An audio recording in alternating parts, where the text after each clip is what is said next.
So yun mga lods, good morning ano. Ginawa natin ng pugad yung mga bato-bato natin. Kasi parang may umuupo eh.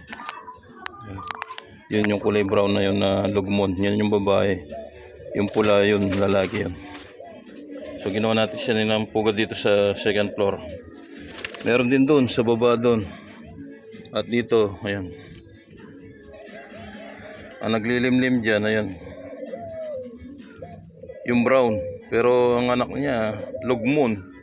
Siguro hindi sa kanya iklog yan. Doon sa kulay, ay sa mga lugmon na iklog yan. Kaya ang sisiw, lugmon. Yun nga lang, ano siya, yung paa niya piki.